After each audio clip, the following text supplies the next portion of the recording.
تو اسی دوران ایک دن میں بیٹھا ہوا تو قاسم علی شاہ صاحب کی میں نے ایک ویڈیو دیکھی جس میں انہوں نے ذکر کیا حضرت واصف علی واصف رحمۃ اللہ علیہ کا کہ میرے استاد میرے پیر و مرشد. تو میں نے نا سرچ کیا, سمپل گوگل کیا تو ایک ویڈیو آ گئی غم کے عنوان سے. تو جو الفاظ تھے وہ یہ تھے کہ غم میں غم دینے والے کو یاد رکھنا تیرے رب سے سب سے قریبی رشتہ سجدے کا ہے اور اس سے بھی قریبی رشتہ آنسوؤں کا ہے. آنکھ میں آنسو ہیں, سر سجدے میں ڈال, نام محمد صلی اللہ علیہ وآلہ وسلم آہوں میں, دیکھ کہ غم تجھے کیسے سرفراز کرتا ہے. یہ جو آنسو ہے نا, یہ وہ موتی ہیں جو تجھے تیرے مقام سے آشنا کریں گے. غم سے گھبرانا نہیں ہے, غم کو ریڈ کرنا ہے. جسے تم اپنا بدترین دور سمجھ رہے ہو وہ بہترین دور کا آغاز ہے. اور ان کی ایک بات جو میرے دل کو لگ گئی کہ اپنے سارے کام تم نے اللہ پہ ڈالے ہوئے ہیں. اللہ کے کون سے کام ہیں جو تم کر رہے ہو؟ تو اللہ نے تمہیں کسی پرپس کے ساتھ, بڑے مقصد کے ساتھ بھیجا ہے. اللہ کی تم بڑی بھرپور انویسٹمنٹ ہو, تو اپنا پرپس دریافت کرو. تو میرے دماغ میں کہ ڈائبٹیز ریورسل پروگرام, لوگ دوائیوں کے اوپر ڈیپینڈنٹ ہے, تو کیوں نہ میں ایک آن لائن پروگرام سٹارٹ کروں کہ جس میں لوگوں کو گائیڈ کروں. اور اس سے پہلے آپ نارمل میڈیسن اپنی کریں, مطلب یہ نہیں کہ جم ٹریننگ اسی کے ذریعے لوگوں کو گائیڈ کرتا تھا. ڈائبٹیز ریورسل پروگرام جو تھا نا, وہ ٹرننگ پوائنٹ ثابت ہوا کیونکہ آن لائن بہت سارے لوگوں نے اس کو جوائن کر لیا. اب وہ ایک فیس بک کلوز گروپ تھا, اس میں جب ہم نے ڈائٹ ایکسرسائز بتانی شروع کی, لوگوں نے اپنی بلڈ شوگر شیئر کرنا شروع کی, تو حیران کن طور پہ جن کی 400 350 رہ رہی تھی, وہ ایک ہی ہفتے میں 200 150 120 اور وہ دعائیں دینا شروع کر گئے. تو یہاں سے پھر جب میں مزید اس کے اندر جب گیا تو میں نے دیکھا کہ ڈائٹ اور ایکسرسائز صرف وہ پہلو نہیں ہے کہ جو لوگ مس کر رہے ہیں. سب سے امپورٹنٹ ہے خیال کی پریشانی. جتنی ڈائبٹیز تیزی سے ان لوگوں کو ہوتی ہے جو سٹریس کو مینیج نہیں کر رہے ہوتے, کیونکہ کورٹیسول سٹریس ہارمون ہے, جتنا وہ بڑھا رہے گا بلڈ میں اتنی شوگر کے چانسز بڑھ جاتے ہیں. تو پھر انگزائٹی کے متعلق جو حضرت کی آڈیوز تھیں کہ پریشانی حالات کی وجہ سے نہیں, خیالات کی وجہ سے ہوتی ہے. جس کا جو خیال ہے اس کا وہی حال ہے, خیال اچھا ہے تو حال بھی اچھا ہے. تو اسی طرح سے جب انگزائٹی والی سائڈ کی جب ہم نے دریافت کیا تو پھر آہستہ آہستہ پورا ایک پینل بنا جس میں فزیو تھراپسٹ, ڈائٹیشین, سائیکالوجسٹ, مطلب بائی بک بھی لے کے چل رہے ہیں, اور جو اسپریچول سائڈ ہے اس پہ لوگ مجھ سے ملتے ہیں. اور میں نے یہ دیکھا ہے کہ جب ان ساری ملٹی جو ڈائمینشنل اپروچ ہوتی ہے کہ ڈائٹ کو بھی چینج کیا, ایکسرسائز بھی, یعنی کہ ڈاکٹر بدلنے کے ساتھ خود کو بدلا, تو اس سے لوگوں کی زندگی میں بڑی آسانی آ جاتی ہے. اور جو لوگوں نے اپنی یہ جھگڑے پالے ہوئے ہوتے ہیں نا, میرا یہ ماننا ہے کہ صحت اچھی ہو جائے تو بڑی بات بھی چھوٹی لگے گی, صحت نہ ہو تو چھوٹی بات بھی بڑی لگتی ہے. تو یہ ساری چیزیں, میں یہ نہیں کہتا کہ کوئی میں مشن کو لے کے چل رہا ہوں, میرا یہ ماننا ہے کہ ایک بڑا مشن مجھے لے کے چل رہا ہے. میں نہ ہوتا تو میری جگہ کسی اور سے کام لے لیا جاتا, لیکن وہ بس اللہ کی طرف سے جب ایک چیز طے ہو جائے نا, حضرت کا بڑا پیارا فکر ہے کہ تمہاری تقدیر میں اگر کچھ لکھا ہو تو تم کوشش میں مجبور کر دیے جاتے ہو. اور ڈپریشن انگزائٹی کو میں اللہ کا سب سے بڑا تحفہ سمجھتا ہوں, کیونکہ یہ آپ کو یہ سکھانے کے لیے آتی ہے کہ تیری تکلیف سے بڑی تکلیف دوسرے کی ہے. یہ احساس جگانے کے لیے آتی ہے, اور جس کا احساس جاگ جاتا ہے اس کا نصیب جاگ جاتا ہے. تو میں یہی سمجھا. آپ نے اپنی ویڈیوز میں بھی اور ابھی بھی جیسے بہت زیادہ ذکر ہوتا ہے حضرت واصف علی واصف کا, بٹ بہت کم لوگ ہیں میرے خیال سے جن کو پتہ ہوگا کہ یہ صاحب ہیں کون. کوئی سمجھتا ہو یار یہ کو تو پیر صاحب, یہ کون, مطلب بیکاز ظاہر ہے ابھی ان کی وفات بھی کچھ عرصہ پہلے ہوئی ہے, تو تھوڑا سا اگر آپ ان کا بیک گراؤنڈ بتائیں کہ یہ ہیں کون.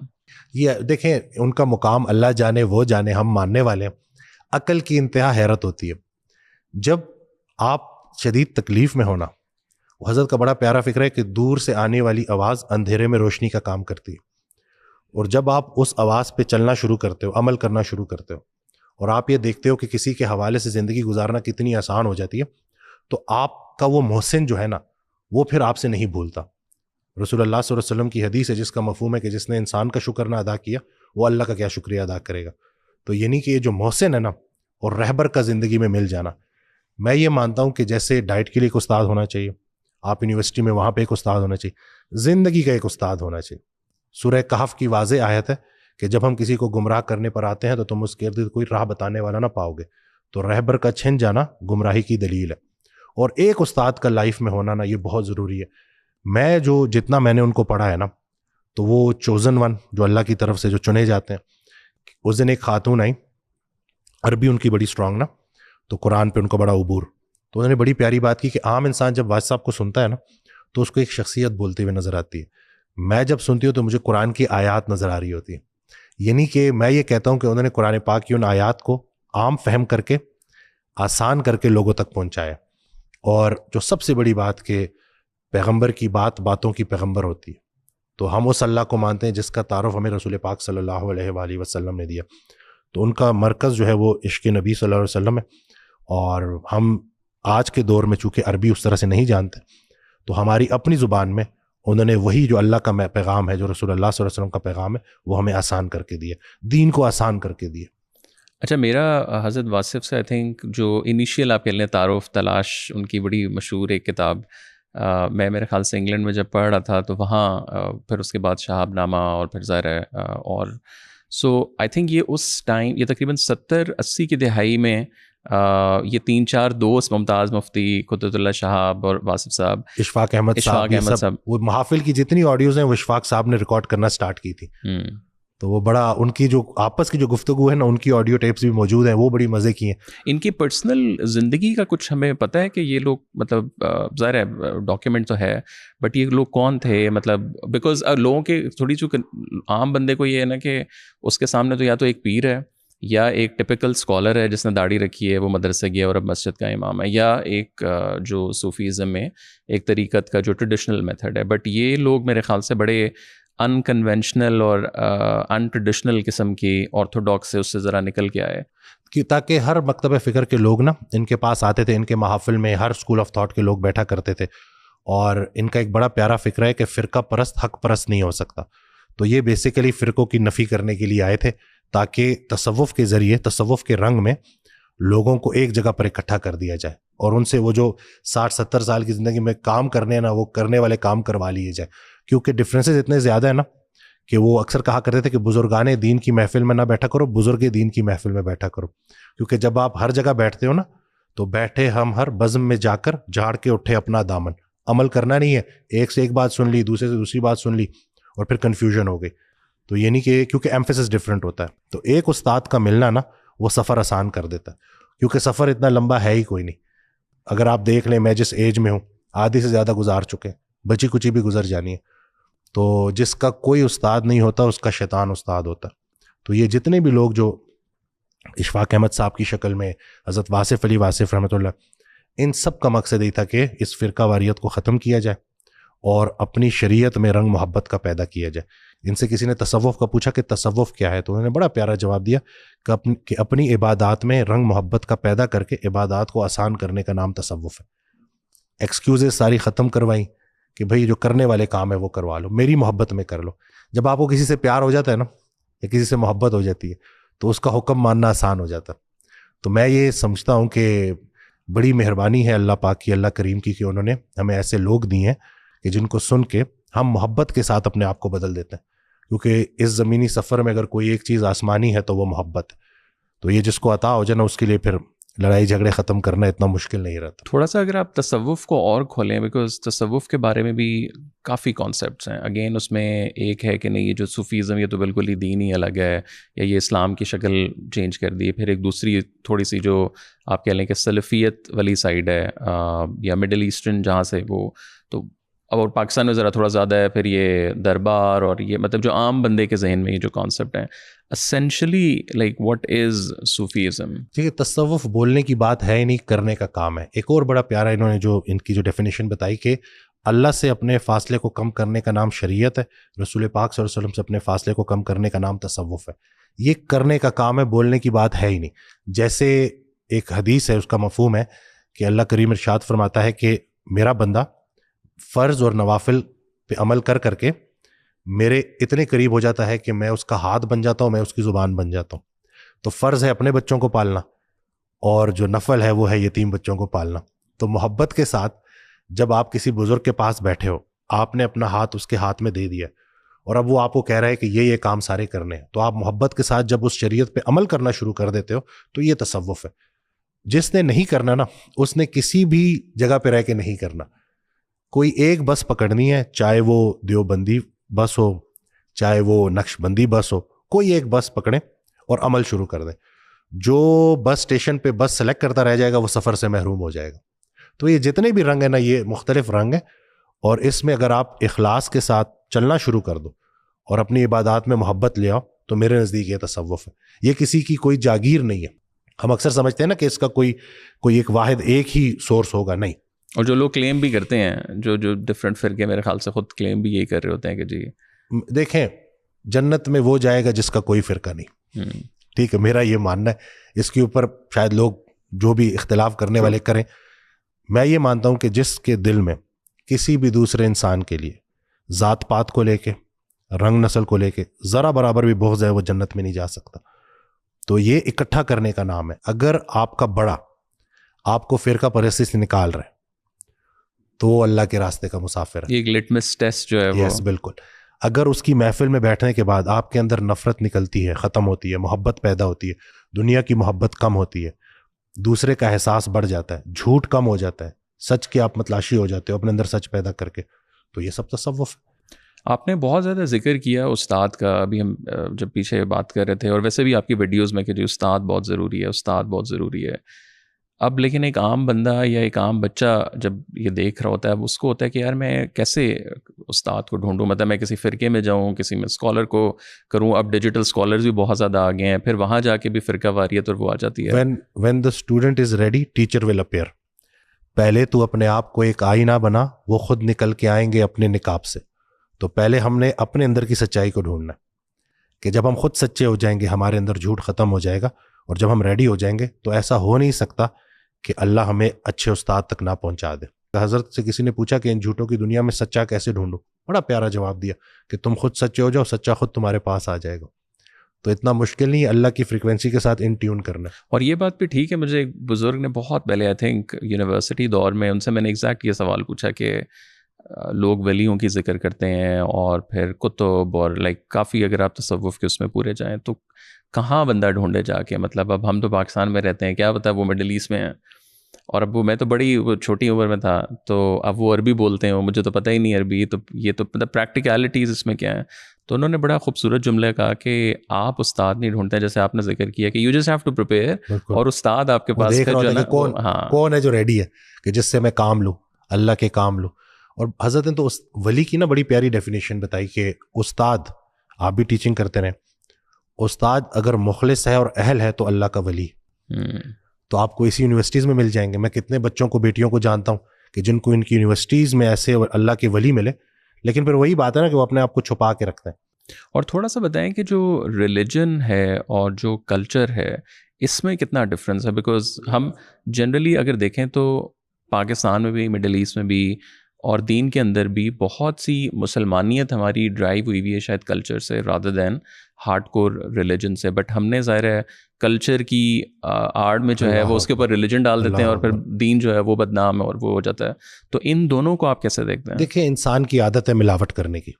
جتنی بھی جو پرانی کتابیں جو کہ جو ہے ڈسکنٹینیو ہو گئیں, اس کی وجہ تھی کہ اس میں ملاوٹ کر دی گئی. اسی طرح سے ہمارے برِ صغیر میں بھی آپ دیکھ لیں کہ اتنی ملاوٹ کہ کتابوں میں وہ جو اصل بات جو اللہ کے ولی نے کی تھی اس میں اتنی ملاوٹ کر دی گئی کہ اب وہ عقل مانتی نہیں. یہ اکثر آج کل نا اس کے اوپر بات ہو رہی ہوتی ہے کہ یہ جو تقلید, تو داتا علی حجویری رحمۃ اللہ علیہ کا 1000 سال پرانا یہ فکرہ نوٹ کیجیے گا کہ ہمارے دور کی سب سے بری بات یہ ہے کہ بات تحقیق سے نکل کر تقلید میں چلی گئی. تو جب آپ اندھا دھند چلنا شروع کر دیتے ہیں اور تحقیق چھوڑ دیتے ہیں تو اس کا پھر یہی نتیجہ نکلتا ہے. ہماری بحثیت امت جو بچت ہے نا وہ یہی ہے کہ قرآن پاک محفوظ ہمارے پاس موجود ہے. کون سے کتنے لوگ ہیں جو اتنی بڑی بڑی کتابیں پڑھتے ہیں لیکن قرآن کو رجوع نہیں کرتے, بڑے تھوڑے لوگ ہیں نا. تو آج بھی اگر ہم قرآن کی طرف رجوع کر لیں, حضرت واصف علی واصف رحمۃ اللہ تو بہت زیادہ انکریج کرتے تھے کہ تشریح سے شروع کرو, کسی کی بھی پڑھ لو. اب اگلی بحث یہ آ جائے گی نا کہ کس کی پڑھو, 99% تو وہ سیم ہی ہے نا, اس میں تو کسی کی بھی پڑھ لو اور عمل کرنا شروع کر دو. اس قرآن پاک میں تمہارے لیے ایک آیت ہے, وہ ڈھونڈنا شروع کر دو. اور جب آپ اس طرح سے اس کو ڈھونڈنا شروع کرتے ہو, اور میں تو یہ اپنے تجربے سے بتا رہا ہوں کہ جب بھی آپ پھنس جاتے ہو, آپ قرآن کریم پڑھنا شروع کرتے ہو, آپ کھولتے ہو اس کو, تو آپ تک وہ بات آ جاتی ہے اور آپ تک وہ میسج کنوے ہو جاتا ہے. تو یہ زندہ جاوید کتاب ہے اور اپنے اصل میں محفوظ ہے. حضرت سے کسی نے پوچھا کہ دین تو بڑا ڈیٹیل ہے تو اس کو آسان کر کے بتا دیں. بڑا پیارا جواب کہ عبادت اللہ کی, محبت اللہ کے حبیب صلی اللہ علیہ وسلم کی, خدمت انسان کی, اور عاقبت اپنی. اب یہ 4 چیزوں کے اوپر اگر عمل کرنا شروع کر دیں, میں کہتا ہوں کسی بھی اسکول آف تھاٹ کا کیوں نہ, میرے نزدیک اللہ کا دوست ہے, اللہ کا ولی ہے. میں کون ہوتا ہوں کسی پر فتویٰ لگانے والا. لیکن ابھی آپ نے جیسے استاد کے ڈھونڈنے کا ذکر کیا, پھر ابھی ہم نے جیسے تقلید کا ذکر کیا. اب اکثر یہ بھی دیکھنے میں آتا ہے کہ لیٹس سے کہ آپ نے کوئی استاد آپ کو مل گیا, وہ ڈیجیٹل استاد ہے, آپ نے جیسے آپ شاید ملے کبھی بھی نہیں ہوں گے حضرت واصف علی واصف سے, لیکن آپ نے ان کو ایک وہ اپنا رہبر کے طور پر لیا. اب لیکن اس کے اندر جب آپ اس بندے کو فالو کرتے ہیں، اسپیشلی آج کے دور میں ڈیجیٹل کے اوپر جو ریلیجن ایک چل رہا ہے، اور ہمارے کافی یوٹیوبر جو ریلیجس اسکالرز ہیں، اب وہاں بھی ہمیں بہت زیادہ ریجیڈیٹی جب نظر آتی ہے. اب آپ تو کہہ رہے ہیں کیونکہ استاد ہے، اس بچے کو لگ رہا ہے کہ یار میں نے تو استاد ڈھونڈ لیا ہے. اب اسکالر اگر ریجڈ ہوتا جا رہا ہے تو وہ بچہ بھی ٹیکنیکلی ریجڈ ہوتا جائے. تو what is the fine line کہ اچھا یار مجھے اب اندھی تقلید یہاں نہیں کرنی؟ تو اس کے پیرامیٹرز آپ کو کیا لگتا ہے؟ حضرت کی اگر آڈیوز سنیں نا، وہ اتنا انکریج کرتے تھے کہ سوال پوچھو، ہماری پریشانیاں، ہماری غلط فہمیاں، کوئی تو ہو جو ہماری غلط فہمیاں دور کرے. اور وہ بڑا انکریج اس لیے بھی کرتے کہ تمہارے سوال آنے والے لوگوں کے سوال بنیں گے اور میرے جواب ان کے جواب بنیں گے. تو استاد کا کام ہے کہ سوالوں کے جواب دے. اگر آپ کا استاد سوال پوچھنے پہ جذباتی ہو رہا ہے نا، تو اس کا مطلب ہے کہ کچھ گڑبڑ ہے. کیونکہ یہ تو انسانی ذہن، جس کے ذہن میں کوئی سوال نہیں اس کی بہتری کا کوئی حال نہیں. تو یہ نہیں کہ سوال تو اچھا سوال بھی آدھا جواب ہوتا ہے. تو یہی ہے کہ اگر آپ کا استاد مخلص ہے اور سچی میں اللہ کا ولی ہے تو آپ کے سوال پوچھنے پہ گھبرائے گا نہیں، وہ آپ کو آپ کی تسلی کرائے گا. اور اسی طرح سے کتنے سوالات ہیں کہ لوگ سوال لے کے آتے ہیں، چونکہ مجھے وہ آڈیوز میں مل چکے ہیں، میں جیسے ان کو دے دیتا ہوں وہ دعائیں دینا شروع کر دیتے ہیں. تو یہ جو بھی میں بات کر رہا ہوں تو اس میں یہی ہے کہ ہمارے سوالوں کے جواب ملے ہیں تو بات یہاں تک پہنچی. انسانی ذہن تو سوال پوچھتا ہے. تو آج کل جو پرابلم یہ ہے کہ جو میں کہہ رہا ہوں وہ صحیح ہے اور باقی سب غلط ہے. اور فرقہ پرستی جو ہے نا، کہ اکثر ایسا ہوتا ہے کہ سٹارٹ میں آپ بیٹھتے ہیں بڑا پیور فارم میں آپ کو سب نظر آتا ہے، 2-3 مہینے گزرتے ہیں اور اس کے بعد پھر پتہ چلتا ہے کہ چلو ہماری سائڈ پہ آ جاؤ. تو یہ جو فرقہ پرست حق پرست نہیں ہو سکتا. تو یہ پہلا جو ٹیسٹ ہے کہ جس کو آپ نے دیکھنا ہے کہ اگر آپ کے استاد کی محفل میں بیٹھنے کے بعد آپ کے اندر سچ آ گیا ہے، نفرت ختم ہو گئی ہے، آپ سب کو مسلمان سمجھنے لگے ہیں، سب کو اللہ کے بندے سمجھنے لگے ہیں، اور آپ کے دل میں نرمی آ گئی ہے اور دنیا کی محبت کم ہو گئی ہے، تو اس کا مطلب ہے کہ آپ صحیح راستے پہ چل رہے ہیں. دل کی نرمی جو ہے یہ کتنی امپورٹنٹ چیز ہے، بیکاز اس میں بھی ہم ایک میں تھراپسٹ کے ساتھ میں بیٹھا ہوا، ان سے میری بات ہو رہی ہے تو انہوں نے مجھے بڑی خوبصورت اگزامپل دی کہ ایک انسان ہے، اس کے ساتھ کچھ برا ہوتا ہے تو آپ کو 2 رستے جو ہیں وہ نظر آتے ہیں. اور انہوں نے اگزامپل مجھے دی ساس کی. انہوں نے کہا پاکستانی خاندانوں کے اندر آپ کو نظر آتا ہے کہ جو ساس بہو کا ایک ٹپیکل یہ ہے کہ ساس بہو کے اوپر ظلم کر رہی ہے وہ سارا. اب وہ کہتی ہے کہ یار اگر میں بھی تو اس سے گزری ہوں تو اب like this is what it is. So but آپ یہ بھی ہے کہ اگر آپ پہ اتنا زیادہ ظلم ہوا ہے یا آپ ایک دکھ سے گزرے ہیں تو آپ اس میں نرمی بھی آپ میں آ سکتی تھی اور آپ میں ایک سختی بھی آ گئی ہے. تو اس کو لائک کس طرح پھر شعر یاد آ گیا کہ عشق کی چوٹ تو پڑتی ہے سبھی پر یکساں، ظرف کے فرق سے آواز بدل جاتی. تو اپنا اپنا ظرف ہے. اس کا قطعاً یہ مطلب نہیں ہے کہ اسلام نے ظلم کے سہنے کو صبر کا نام دیا. میاں بیوی کے رشتے میں کوئی بھی نہیں آ سکتا. سوسائٹی جو سوسائٹی نے ہمیں دکھایا ہے نا، کہ میں تو یہ کہتا ہوں کہ مائیں آسیب کی طرح بیٹے پہ سوار ہوتی ہیں اور اس کا گھر بسنے نہیں دیتی. آج میں آڈیو سن رہا تھا تو حضرت نے کہا کہ اپنے بچوں کو سماج سے بچا سکتے ہو نہیں بچا سکتے، اپنے مزاج سے بچا لینا. تو ہم تو بچوں کو گرو ہی نہیں کرنے دیتے اور پھر ہم سمجھ ہوتے ہیں کہ ہم نے وقت روک لیا، حالانکہ وقت رکا نہیں ہوتا. وہی ساری نفرتیں اکٹھی ہو رہی ہوتی ہیں اور پھر وہی پیٹرن ریپیٹ ہوتے ہیں. وہی ساس جس نے وہ ظلم دیکھا اب وہ اپنی بہو کے ساتھ بھی وہی ظلم کر رہی ہے. لیکن اب وقت بدل رہا ہے، اب چیزیں چینج ہو رہی ہیں، اب لوگوں کو اویئرنیس آ رہی ہے. یہ جو لوگ ہمارے ساتھ برا کرتے ہیں نا، ان کو ہم معاف تو کر دیتے ہیں، گلے نہیں لگا سکتے کیونکہ یہ ہمارے ہاتھ کاٹ دیتے ہیں. تو یہی ہے نا کہ لوگوں نے جو ہمارے ساتھ کیا وہ اس کو ابھی سائڈ پہ رکھتے ہیں. ہم نے اپنے ساتھ کیا کیا اس کا ہمیں جواب چاہیے کہ ہم اپنا خیال تو رکھتے ہی نہیں. خواتین کو میں زیادہ اس لیے ٹارگٹ کرتا ہوں کیونکہ یہ ایموشنل بینگز ہیں. ان کے اگر تھاٹس پروسیس نہیں ہوں گے، ایموشنز ریگولیٹ نہیں ہوں گے تو گھر کبھی بھی نہیں بسے گا. اس لیے ان کو اپنے اوپر کام کرنا ہے. 80% جو آٹو امیون بیماریاں ہیں وہ خواتین میں ہوتی ہیں. کیوں؟ کیونکہ یہ دوسروں کا خیال رکھتی ہیں، اپنا نہیں رکھتی. تو اب یہ جو لوگ بھی یہ دیکھ رہے ہیں کہ میاں بیوی، شوہر کی ذمہ داری ہے کہ وہ بیوی کو وہ سکھ دے جو وہ ڈیزرو کرتی ہے، وہ پرائیویسی دے جو وہ ڈیزرو کرتی ہے. اگر وہ اس کو نہیں دے رہا کل کو وہ گلہ نہیں کرے گا. آج کل جو ہے ڈیورس، طلاقیں اتنی بڑھ چکی ہیں. کیوں بڑھ رہی ہیں؟ کیونکہ ہم وہ بیسک ایک ماحول جس میں ایک انسان نشو و نما پاتا ہے. اور بچوں کے لیے سب سے زیادہ ضروری ہے مسکراتی صحت مند ماں. اگر ماں نے ٹراما دیکھا ہے تو بچوں میں بھی وہ ٹرانسفر کرے گی. یہ تمام خواتین جو اس وقت سن رہی ہوں گی نا، ابھی جو بات میں کہنے والا ہوں کافی ساری ریلیٹ کریں گی کہ جب ان کو غصہ آتا ہے ساس پہ، شوہر پہ، تو بچوں کو جانوروں کی طرح مارتی ہیں. اور یہ بچے کبھی بھی نہیں بھولتے، یہ ہمیشہ یاد رکھتے ہیں. لیکن پھر اگین اگر اس کو ہم ریورس انجینئرنگ کریں دیکھیں کہ یہ بات آ کہاں سے رہی ہے, کیونکہ ایک عورت کو سمجھا نہیں گیا, سنا نہیں گیا, اور اس کو وہ اسپیس نہیں دی گئی جو وہ ڈیزرو کرتی تھی. تو یہ جو معاشرہ جس طرف چل پڑا ہے نا, جیسے اسٹارٹ میں آپ نے بولا تھوڑی دیر پہلے کہ یہ جو ہماری جو بر صغیر میں دین کے نام پہ جو ظلم کروائے جاتے ہیں, تو اس کا دین سے کوئی تعلق نہیں ہے. یہ ہمارا ایک معاشرتی ہمارا ایک کلچر کا ایک حصہ بن چکا ہے. تو اس لیے ان چیزوں کو اب بدلنا ہوگا, اور آج کی پوڈ کاسٹ کا مقصد بھی یہی ہے کہ لوگوں میں اویئرنیس آئے کہ کہاں کس کو کتنی جگہ دینی ہے, یہ چیزیں پتہ چلیں. اور پولرائزیشن کو اگر ہم دیکھیں, بے شک وہ ریلیجن میں دیکھیں, پالیٹکس پہ دیکھیں, ڈیجیٹل کے اندر دیکھیں, اس کی بنیادی کیا وجہ ہے کہ یہ اتنی زیادہ کیوں ہوتی جا رہی ہے, ڈسپائٹ کہ اب نالج بھی بہت زیادہ ہے. نالج تو میں نہیں کہوں گا, انفارمیشن کا فلو بہت زیادہ ہے. اب اس کے اندر سے آپ نے وزڈم نکالنا تو ایک الگ چیز ہے.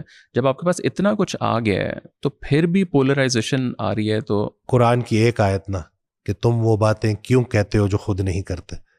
علم کے ساتھ جو ہے بحث کرتا ہے, عمل خاموش چلتا ہے.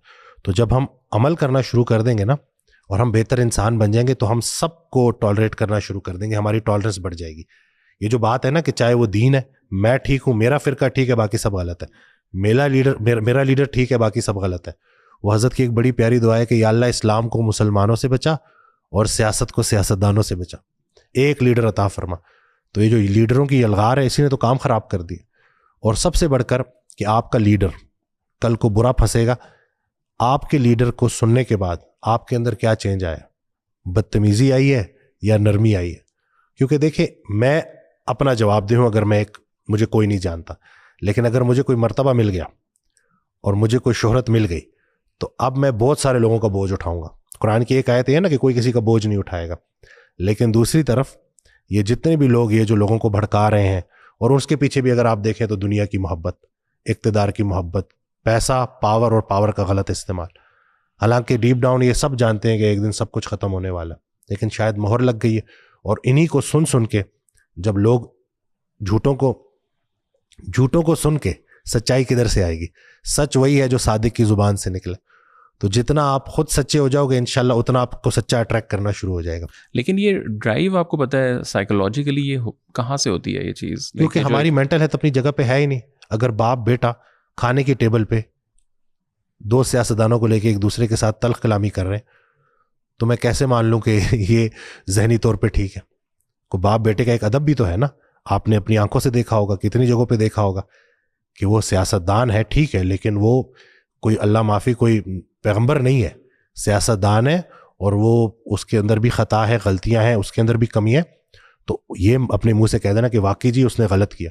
جب شخصیت پرستی اس حد تک بڑھ جاتی ہے نا کہ آپ کو غلط بات غلط ہی نہ نظر آئے, پھر اس کا یہی نتیجہ نکلے گا. اور اس کے عام بندے کو پیرامیٹرز کیا رکھنے چاہیے اپنے ذہن میں؟ لیٹس سے کہ ایک عام بچہ اگر ابھی یہ دیکھ رہا ہے اور وہ استاد ڈھونڈ رہا ہے یا کوئی پولیٹیشین کو فالو کر رہا ہے کچھ, سو ایک انٹرنل کیا 4-5 پیرامیٹرز ہوں کہ یار اچھا اگر اس سے بعد اب آگے نکلی تو میں نے ذرا ہولڈ بیک کرنا ہے. دیکھیں کیریکٹر, سب سے پہلے تو دیکھیں کہ کہیں جھوٹ تو شامل نہیں ہے کہ آج کوئی اور بات کی تھی, کل کوئی اور بات کی ہے. اسی طرح سے نرمی, آواز کی نرمی. انسان کی سب سے بڑی پیاری بات یہ ہے کہ وہ اونچا سنتا ہے اور دھیما بولتا ہے. تو نرمی کے ساتھ بات جو, اور آج کل آپ دیکھ لیں کہ ممبر پہ یا کسی بھی جگہ پہ آپ دیکھ رہے ہیں تو کیا نرمی کے ساتھ بات کی جاتی ہے. ایون حضرت موسیٰ علیہ السلام کو اللہ پاک فرعون سے بات کرنے سے پہلے کہہ رہا ہے کہ اس سے نرمی سے جا کے بات کرنا. تو جس سے نرمی چھین لی گئی اس سے دنیا جہان کی خیر چھین لی گئی. تو یہ ساری چیزیں آپ دیکھیں کہ آپ جس کو فالو کر رہے ہیں اس کا ڈائریکٹ اثر آپ کی زندگی کے اوپر ہے. اور یہ بڑی سخت بات ہے اگر لوگ سمجھ جائیں. تو ہم تو یہ دعا کرتے ہیں کہ اللہ کوئی ایسا لیڈر دے کہ جس سے ہمارا وطن بدلے اور ہم بہتری کی طرف جائیں. میں تو پرسنلی جو میرا ابھی تک کا جو ہم نے بچپن سے ابھی تک دیکھا ہے, تو بس ہر بندہ دوسرے کو جھوٹا ثابت کرنے پہ تلا ہوا ہے, اور اس کا نتیجہ کیا ہے کہ خود جھوٹا ہو جاتا. تو یہ بڑا بدقسمتی ہے ہماری, لیکن کیا کریں. اور تھوڑا سا مجھے بتائیں کہ جو عبادت ہے یا جو دین ہے, بنیادی اس کا کیا مقصد ہے؟ بیکاز اس میں بھی اب لوگ کہتے ہیں کہ یار اچھا فرشتے اللہ تعالیٰ کے پاس اتنے زیادہ ہیں, تو اللہ کو ہماری تو ضرورت نہیں کہ اگر میں کوئی مطلب اللہ کی عبادت کر رہا ہوں ہزاروں لاکھوں میں تو like what is the essence of the عبادت؟ مجھے وہ حضرت کا بڑا پیارا فکر یاد آ گیا کہ عبادت فرشتہ تو بنا سکتی ہے, انسان نہیں. انسان درد سے بنتا ہے. تو جب دوسرے کا درد محسوس ہونے لگے, دوسرے کے درد کو اپنا درد محسوس کرنے والے کو بلند خیالی عطا کی جاتی ہے. اور بلند خیال انسان خاک نشین ہو تبھی عرش نشین ہوتا ہے.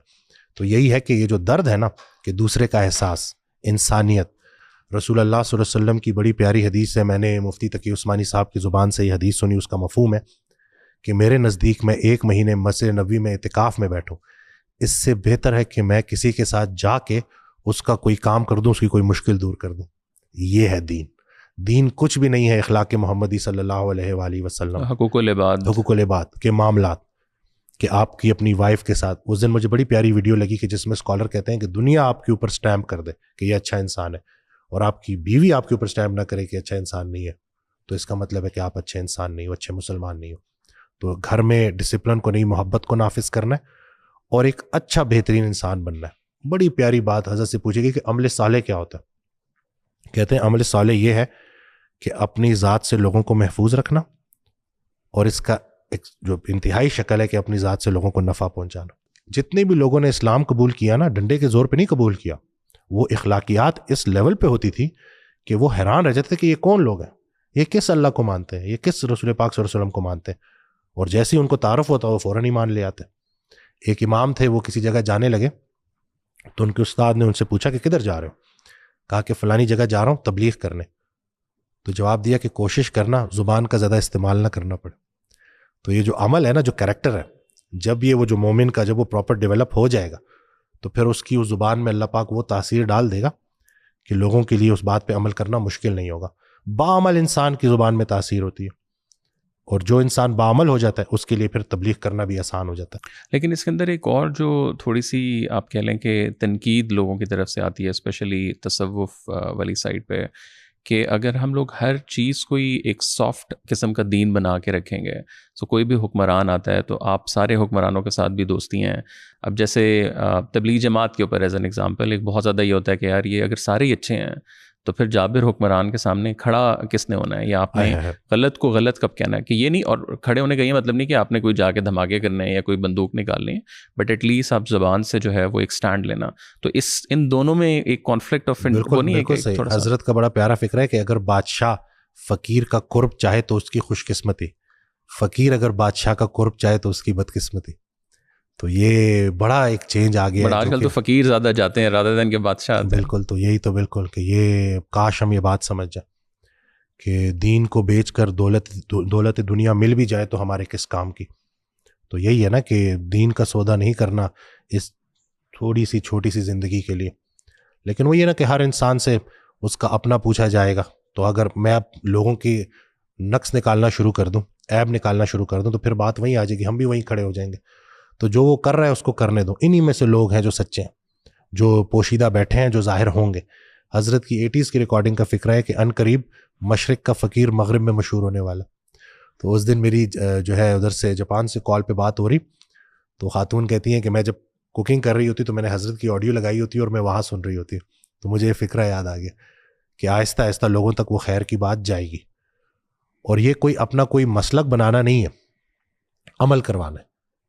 کسی بھی اسکول آف تھاٹ کے آ جاؤ, عمل کرنا شروع کر دو. اور یہ جتنی بھی ہے جو ہم اس ویڈیو میں بھی جو بات کر رہے ہیں, اس پوڈ کاسٹ کے ذریعے بھی جتنے بھی لوگوں تک بات جائے گی, اس کا مقصد یہ ہے کہ آسانی پیدا کی جائے. کیونکہ آپ جتنے بھی سوشل میڈیا پہ کانٹینٹ اٹھا کے دیکھ لیں گے تو وہ پھنسا ہی رہے ہیں لوگوں کو. عمل نہیں, ماضی کا کوئی پرانا ٹاپک پکڑا ہوا ہے اور اس پہ ایک دوسرے کی تذلیل کر رہے ہیں. تو صحابہ نے کلمہ پڑھا تھا اور رسول اللہ صلی اللہ علیہ وسلم سے محبت کی تھی. اگر ہم یہی کرنا شروع کر دیں تو اب بھی کچھ نہیں بگڑا. آپ نے جیسے سوشل میڈیا کی بات کی, ابھی ہم نے آئی تھنک پچھلے 5-6 سالوں میں دیکھا کہ جو ریلیجس کانٹینٹ ہے وہ بھی ڈیجیٹل پہ بہت زیادہ رائز ہوا. پرابلی ڈاکٹر اسرار کو شاید لوگ ان کے ٹائم پہ اتنا نہ سنتے ہوں جتنا اب ان کی شارٹس اور ریلس اور وہ چیزیں آ رہی ہیں. اس کی بنیادی آپ کو کیا وجہ لگتی ہے کہ یہ جو اچانک ایک رائز ہوا ہے, وہ یوتھ کلب والے بوائز ہوں, مفتی مسعود ہوں, انجینئر صاحب ہوں, ساحل, بڑا خوش آئند ہے, بہت خوش آئند ہے کہ اسی میں جہاں پہ ٹھیک ہے وہ اختلاف اپنی جگہ پہ کہ یہ پھر اپنی 1.5 انچ کی مسجد یہاں پہ بھی بنانی شروع کر دی ہے, لیکن ایٹ لیسٹ ڈسکشن تو شروع ہو گئی ہے نا. اس دن ایک صاحب آئے اور انہوں نے بڑی پیاری بات کی کہ مجھے یہ کہتے ہوئے بالکل بھی شرم محسوس نہیں ہوتی کہ میں نے دین اپنے بیٹے سے سیکھا. اب ہمارے بچپن میں ہم کبھی بھی یہ نہیں سن سکتے, امیجن بھی نہیں کر سکتے. اور آج اگر یہ چینج ہو رہا ہے کہ اس نے مجھے کتنے میرے کانسیپٹ کلیئر کیے, کتنی میں نے اس سے باتیں سیکھی, تو ڈسکشن تو سٹارٹ ہو گئی ہے نا. سب اپنی اپنی جگہ پہ جو ایک کام کر رہے ہیں نا کہ جو اویئرنیس دے رہے ہیں, بس ہر چیز کو نا میانہ روی کے ساتھ کرنا ہے. خیر الامور اوسطها, بہترین کام وہ ہے جو میانہ روی کے ساتھ کیے جائیں. اتنا اندھے بھی نہ ہو جاؤ نا کہ انسان کو غلط چیز بھی غلط نہ لگے. سب سے بڑی بدی کیا ہے کہ جو آپ کو پتہ ہی نہ ہو کہ یہ بدی ہے, اور سب سے بڑی بدی کیا ہے کہ میں دوسرے سے بہتر ہوں. یہ شیطان کا بھی ڈائلاگ تھا, اور اسی لیے اس کے ہزاروں سالوں کے سجدے ضائع ہو گئے. تو تم مجھ سے بہتر ہو, میں تم سے کچھ سیکھنا چاہتا ہوں. جب ہم اس طرف آ جائیں گے نا تو کوئی بات نہیں بگڑی. اور ڈسکشن کے لیے اگر ہم کر رہے ہیں تو ٹھیک ہے, اگر ہم کسی کو ہرانے کے لیے کر رہے ہیں تو وہ غلط ہے. لیکن ڈیجیٹل پہ تو again not naming any scholars 90% تو آپ کو یہی دیکھنے میں آتا ہے کہ یار مطلب میرے سے کوئی جیت نہیں سکتا. میں نے ایٹ لیسٹ آئی تھنک کوئی 2-4 اسکالرز ہوں گے جو کہیں کہ یار میں ایگری نہیں کرتا بٹ شاید میں اس کے اوپر ریسرچ کر لوں گا جا کے. وہ جو ایک ہوتا ہے نا کہ آپ ایٹ لیسٹ, لیکن یہاں تو ہمیں اتنی ریجڈٹی نظر آتی ہے. اپنی ذات کے ساتھ زیادتی ہے نا, کس کا نقصان. بٹ آپ کو لگتا ہے یہ مطلب صحیح بات ہے, آپ کو بھی نظر آتی ہے؟ بالکل بالکل. اور اس کے اوپر میں نے بھی آپ کو جو واقعہ سنایا کہ ایک جرنلسٹ تھے, ان کو پتہ چلا کہ اس وقت یہ 70s 80s کی بات ہے کہ جو بھی واجد صاحب سے ملتا تھا ان کا فین ہو جاتا تھا. تو کہتے ہیں میں نے بھی بڑی کتابیں پڑھی تھی تو میں بھی چلا گیا اور میں نے جاتے ہی بحث چھیڑ دی. اب واصف صاحب سمجھ گئے کہ یہ تو آیا کسی کچھ مقصد کے, بحث جیتنے کے لیے آیا, سیکھنے کے لیے نہیں آیا. تو انہوں نے بڑی پیاری بات کی کہ محترم آپ مجھے اپنے علم سے شکست نہ دیں, آپ مجھے اپنے اخلاق سے فتح کر لیں. اور اخلاق کی جو فتح ہے نا اس میں کسی کی شکست نہیں ہوتی. بندہ جو ہے نا وہ دل قربان کر دیتا ہے اور وہ صاحب پھر جگہ سے ہلے نہیں. تو اگر یہ بات ہم کہہ دیں کہ ٹھیک ہے یہاں پہ مجھ سے یہ بات ایسی ہو گئی, میں اس کے اوپر تھوڑا اپنا کام کروں گا, میں اس کو دیکھوں گا, اس کے اوپر مزید پڑھوں گا, لیکن وہ جب اڑ جاتے ہیں تو سارا کام خراب ہو جاتا ہے کیونکہ اب وہ اپنی اپنی ٹیم کو لے کے بیٹھے ہوئے ہیں نا. تو بس وہ یہی ہے کہ آپ نے اگر عمل کرنا ہے تو آپ کے لیے وہ اتنی بڑی بات نہیں. میں سب کو سنتا ہوں الحمدللہ سوشل میڈیا پہ, اور جو خیر کی بات مجھے آ رہی ہوتی ہے. اس دن اس ڈاکٹر اسرار احمد رحمۃ اللہ علیہ کا بڑا پیارا کہ اگر آپ کے پاس کوئی انسان اپنی پریشانی لے کے آئے اور آپ اس کی پریشانی دور کر سکتے ہیں اور آپ اس کی پریشانی دور نہ کریں, آپ جتنے مرضی نمازی ہو جائیں آپ سب کچھ کہلا سکتے ہیں, نیک نہیں کہلا سکتے. تو نیکی کی ہی دوسرے بندے کے ساتھ جاتی ہے. تو اگر ہم نے سب کو ہی ملٹیپلائی بائی 0 کر دیا, کوئی کہتا ہے مزارات پہ جا رہا ہے یہ ٹھیک نہیں ہے, کوئی کہتا ہے کہ گستاخ ہے یہ ٹھیک نہیں ہے, تو پھر ٹھیک کون ہے؟ تو یہی ہے نا کہ ان چیزوں کو ابھی ہم نے سمجھنا ہے کہ اور سب کو اکٹھا کرنا ہے. اس کی ابھی ایک ہم اس دور سے گزر رہے ہیں نا, ایک ایولیوشن کا. ایگزیکٹلی. جتنے بھی عظیم کام ہیں وہ غیر عظیم زمانوں میں ہوتے ہیں, آہستہ آہستہ کر کے سارے ایک جگہ پہ آئیں گے. حضرت کہتے تھے نا کہ جب کشتی ڈوبنے لگے نا تو کشتی کے اندر لڑنے والے ایک دوسرے کو گلے لگا کے اسی اللہ کو پکارتے. تو اصل میں کشتی ڈوب رہی ہے, وقت گزر رہا ہے, کچھ عرصے بعد سب نے ختم ہو جانا ہے. تو جس دن یہ ریئلائزیشن ہو جائے نا کہ یہ جھگڑا ہمارا کتنا قیمتی وقت ضائع کر رہا ہے, تو یہ سارے گلے لگا لیں گے ایک دوسرے کو, اور ایک دوسرے کو نان مسلم کافر کہنا بند کر دیں گے, گستاخ کہنا بند کر دیں گے. اتنا ڈفرینس ہے ہی نہیں جتنا ہم نے بنا لی. اور تھوڑا سا بتائیں کہ جو تقدیر میں اور یہ قسمت میں اور خود سے محنت کرنے میں یا خود حاصل کرنے میں ان میں کیا فرق ہے؟ بیکاز ایک بنیادی لوگوں کا ہوتا ہے کہ قسمت میں لکھا ہوا ہے تو پھر تو آ جانا, پھر میں کچھ بھی نہ کروں. ہماری تقدیر نا دعاؤں میں پوشیدہ ہے, دوسروں کی دعاؤں میں, لیکن ایک شرط ہے, کسی کو کہنا نہ پڑے کہ میرے لیے دعا کرو, وہ تمہیں دیکھے اور دعا دے.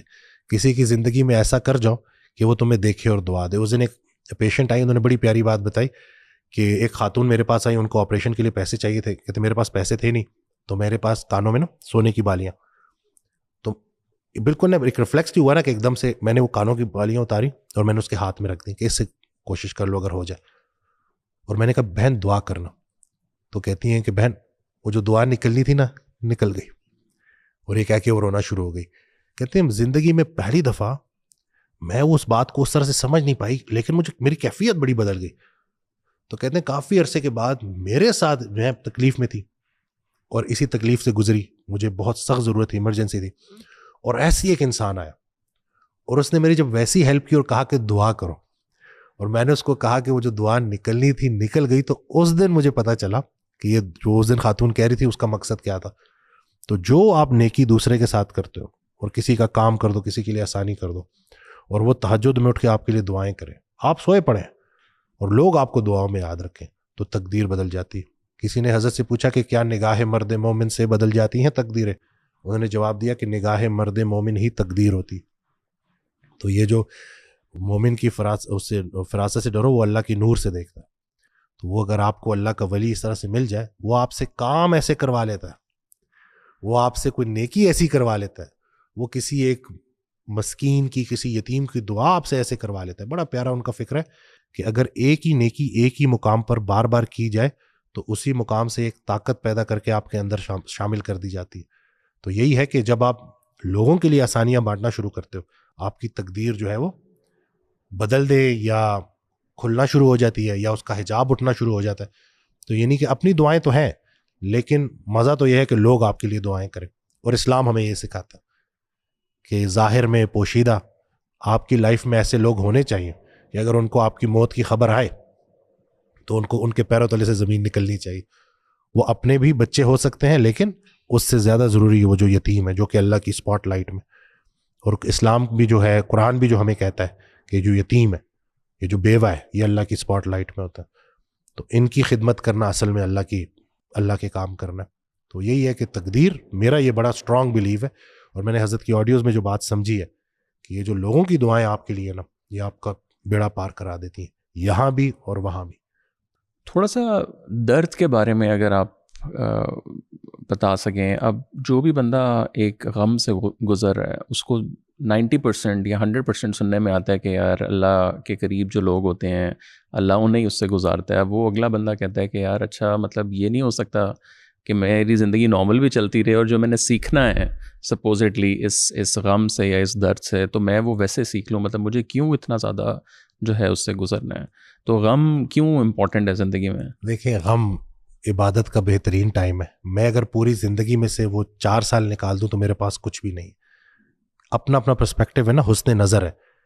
اس کی مثال مجھے ایک بڑے پیارے بھائی تھے, جب میں اس تکلیف سے گزارا تھا تو انہوں نے بڑی پیاری بات کی کہ وسیم تم اس وقت بل بورڈ کے بالکل سامنے کھڑے ہو, تمہیں اس کے اوپر جو میسج لکھا ہوا ہے وہ نظر نہیں آ رہا.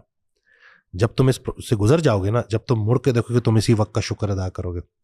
اور اس تکلیف نے, اس پریشانی نے جو کچھ مجھے سکھایا ہے, دنیا کی کوئی چیز نہیں سکھا سکتی. لیکن وہ وداؤٹ اس تکلیف نہیں بندہ سیکھ سکتا. میں وہی کہہ رہا ہوں کہ جو تکلیف سکھاتی ہے دنیا کی کوئی یونیورسٹی نہیں سکھا سکتی. Confidence doesn't come from success, it comes from surviving failures. تو یہ جو فیلیئرز ہے نا کہ میں کچھ بھی کیا, ادھر بھی میں نے اپنے ارادوں کے ٹوٹنے سے اپنے رب کو پا لیا. حضرت علی کرم اللہ وجہہ کا فرمان ہے, یہ ارادے ٹوٹیں گے, آپ کو آہستہ آہستہ پتہ چلے گا کہ دیکھیں جن چیزوں کی میں خواہش کر رہا تھا, اگر اللہ کی مرضی اس میں شامل نہیں تھی. رسول اللہ صلی اللہ علیہ وسلم کی روزانہ کی دعا کہ اللہ مجھے اس دعا سے بچا جو تو نے قبول نہیں کرنی, یعنی کہ یا اللہ میری مرضی اور تیری مرضی میں کہیں کوئی فرق نہ نکل آئے. اس دن حضرت نے بڑی پیاری بات کی کہ اگر اللہ آپ کو آپ کی تقدیر کا قلم دے دے اور کہے کہ کچھ لکھو, کچھ لکھنا دینا, کہنا یا اللہ جو تو نے لکھا ہے میں اس پہ راضی ہوں. یعنی کہ اگر اللہ آپ کو ان تکالیف سے گزار کر اپنے سامنے لے آئے موت کے بعد, اور اللہ آپ سے پوچھے کہ ایک زندگی تو نے میری مرضی کی گزار دی صبر کے ساتھ, اب میں تمہیں دوبارہ دنیا میں بھیج رہا ہوں, اب بتاؤ کیسی زندگی دوں, تو آپ بولیں کہ یا اللہ وہی زندگی دے جو پہلے دی تھی. یہ ہے تسلیم و رضا والے لوگ. گلہ جو ہے نا وہ زندگی سے تمام خوشیاں چھین لیتا. خود سے محبت کرنے کا پہلا اصول گلہ کرنا بند کریں گے, دوسرا اصول خود کو ڈرانا بند کریں گے. عزت ذلت اللہ کے پاس, زندگی موت اللہ کے پاس, رزق ہمارا اللہ کے پاس. یہ جو حضرت کا فکر ہے نا کہ خوش نصیب وہ ہے جو اپنے نصیب پر خوش ہے, یعنی کہ ہم نے لائف کو قبول کرنا ہے. کہتے جی وہ بھی آئی تھی, کہتے خوشیاں ساری تم کاٹو, غم تمہاری جگہ کوئی اور کاٹے. تو یہی ہے نا کہ غم جس نے دیے خوشی بھی اس نے دی تھی, یہ دونوں چٹھیاں اللہ کی طرف سے آئی ہیں, آپ نے قبول کرنی. ایک انسان کو اللہ کے سامنے دعا کیا مانگنی چاہیے؟ لائک خوشی کی مانگنی چاہیے یا کنٹینمنٹ کی مانگنی چاہیے؟ یا اللہ ہمیں ایسی زندگی دے کہ تو بھی راضی رہے اور ہم بھی راضی رہے, کہ یا اللہ مجھے قبولیت دے, مجھے ہر اس چیز سے بچا جو مجھے تجھ سے دور کر دے. ہر وہ انسان کہتا ہے نا کہ آزمائش ہے یا اللہ کی طرف سے میں اللہ کے قریب ہو رہا ہوں. سمپل فارمولا, اگر تکلیف نے آپ کو نمازوں کی طرف جاری کر دیا, آنکھ میں آنسو آ گئے, آنکھیں جو ہے وہ نم ہو گئی ہیں, اور درود شریف زبان سے نکل رہا ہے, اور آپ اللہ کے زیادہ قریب ہو گئے ہیں, آپ کو لوگوں کے رویوں کا پتہ چل گیا, اور اللہ آپ سے خاموشی میں سرگوشی میں بات کر رہا ہے کہ اب بتا تیرا میرے علاوہ کون ہے. تو یہی ہے نا کہ ادھر محبت نہیں آنی چاہیے. امیر بزدل ہے, غریب بد دل ہے, اور کوئی بھی خوش نہیں.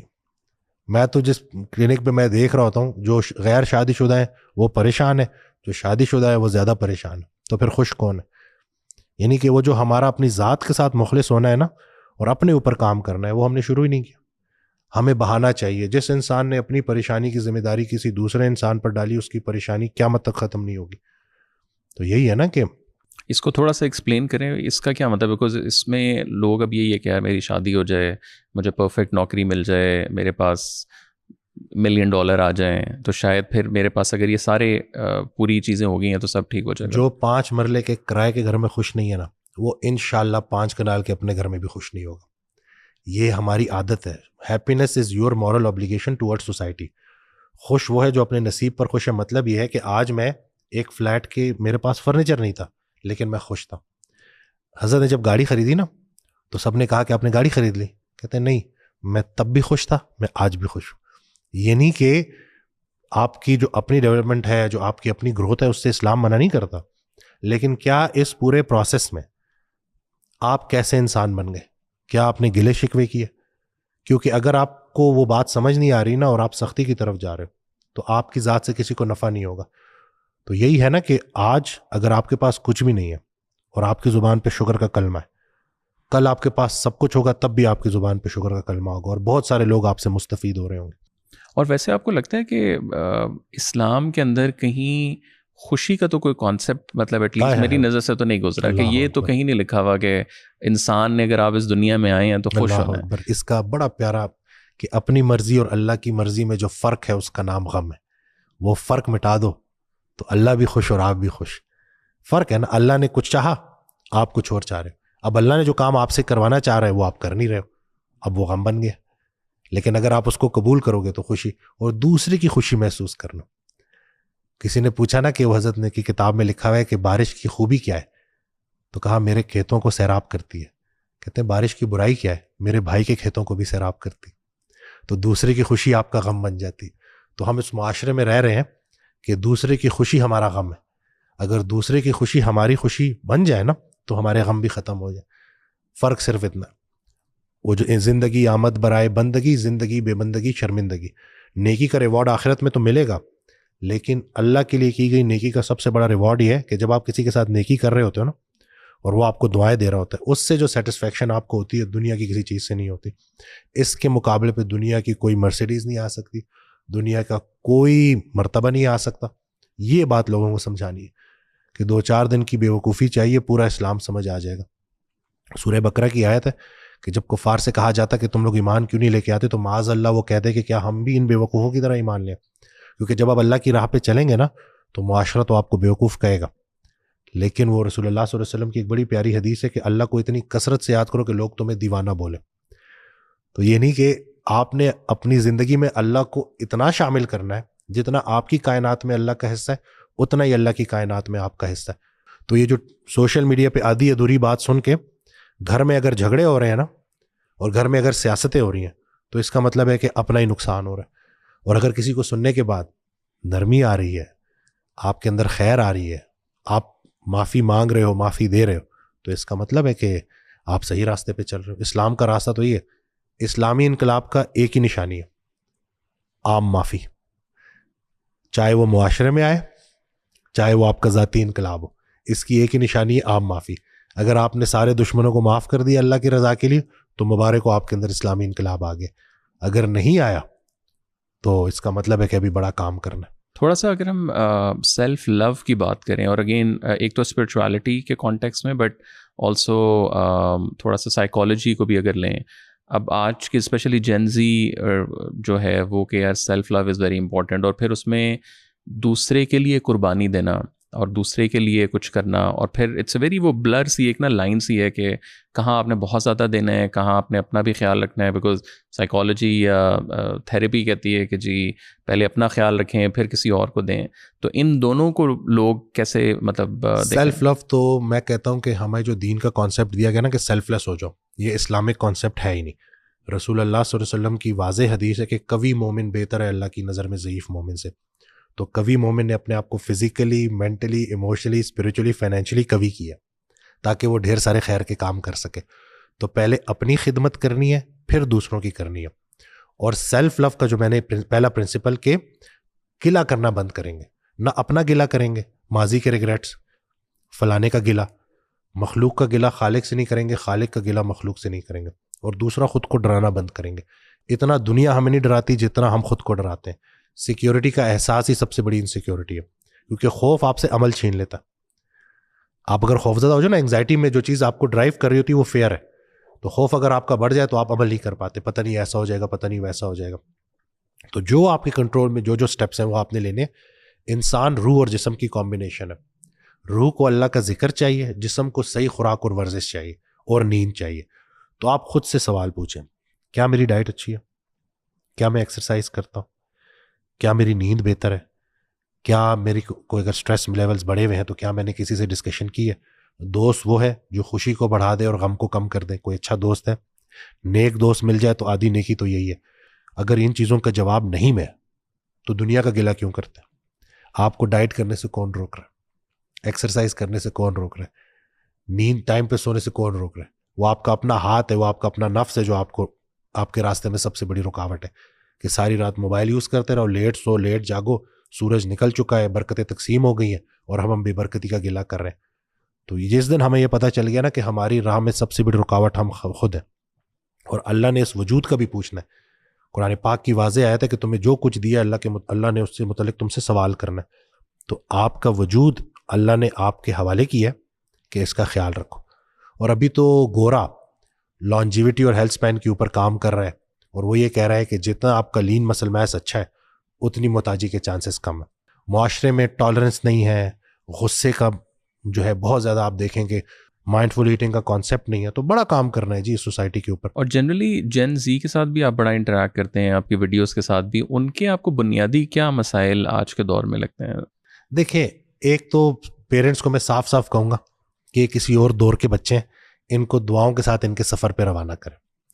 اور دوسرا یہ مطلب یہ کہ ان کے حال پہ ان کو جو گمراہ نہ ہوئے ان کو راہ پہ آنے کی لذت کا اندازہ کیسے ہوگا. ان کو ایک ہی مہربانی کرنی ہے، آپ لوگوں نے ایک چیز دینی ہے، آخرت کی فکر، کہ میرے بچوں ایک دن تم نے اللہ کے سامنے پیش ہونا ہے اور تم نے اپنی زندگی کا جواب دینا. یہ مہربانی آپ نے کر دینی ہے. باقی ہم بھی پیدائشی نمازی نہیں ہیں، ہر بندے نے پورا وہ پروسیس سے گزرا ہے اور آہستہ آہستہ پھر دین کی طرف آیا ہے. تو یہ زیادتی نہیں ہوگی کہ ہم ذہن میں یہی سوچتے رہیں کہ ہم ان کے اوپر سوار رہیں اور ان کو روکتے رہیں. وہ پورے پروسیس سے گزر رہے ہیں، ان کو گزرنے دیں. ان کی فٹنس کے اوپر کام کریں، ایکسرسائز کے اوپر، سپورٹس کے اوپر ان کو انکریج کریں تاکہ وہ ڈرگ سے بچے رہیں. اور باقی اگر وہ سوال پوچھتے ہیں نا تو ان کے دوست بنے، ان سے پوچھیں، ان کو انکریج کریں کہ سوال پوچھو. اور اگر کوئی دین کے حوالے سے سوال سخت آ بھی جاتا ہے تو گھبرائیں نہیں، آس پاس دیکھیں، کوئی اچھا استاد ڈھونڈیں، اس کے پاس لے کے جائیں اور اس کے سوالوں کے جواب دیں. کیونکہ وہ بچہ ہے، اگر اس کو وہ سوالوں کے جواب نہیں ملے وہ ذہن میں سپریس رہ جائیں گے اور کل کو جا کے کسی نہ کسی بیماری کی شکل میں ظاہر ہوں گے. تو جین زی تو مجھے بڑی امیدیں ہیں کہ یہ بچے ہم سے بہت آگے ہیں. یہ ایک آدھ بات ایسی کر دیتے ہیں کہ بندہ حیران رہ جاتا ہے کہ بھائی مطلب اتنی گہری بات. لیکن چونکہ سب سے بڑا چیلنج یہ موبائل، یہ سوشل میڈیا ہے، تو اس کا ایک درمیانہ استعمال، اسکرین ٹائم کو کم کرنا، وہ بیسک ٹریننگ ہے.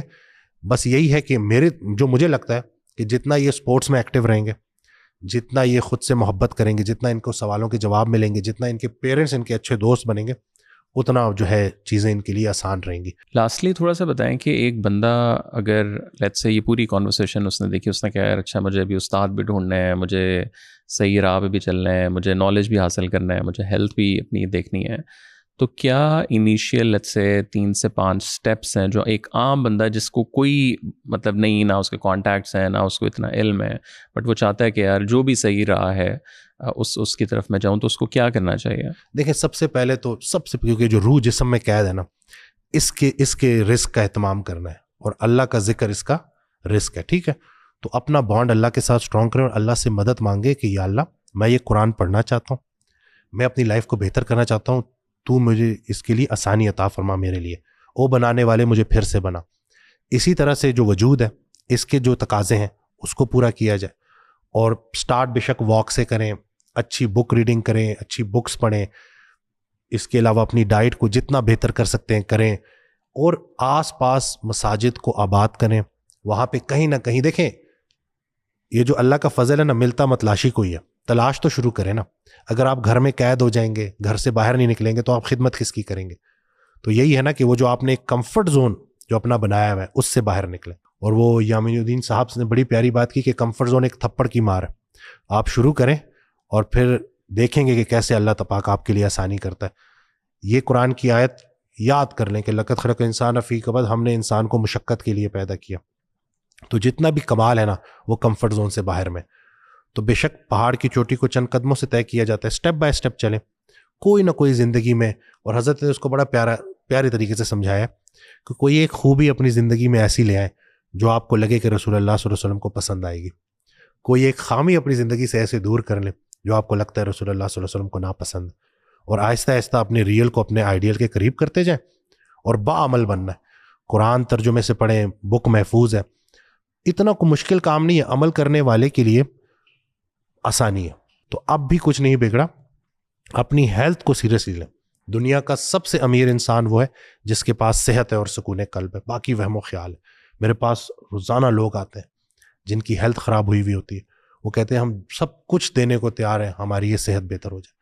تو یہ جو وجود اللہ نے امانت کے طور پہ دیا نا، اس کا خیال رکھنا شروع کریں، اس کی نشو و نما شروع کریں. جو انسان اپنی قدر کرتا ہے اللہ بھی اس کی بڑی قدر کرتا ہے.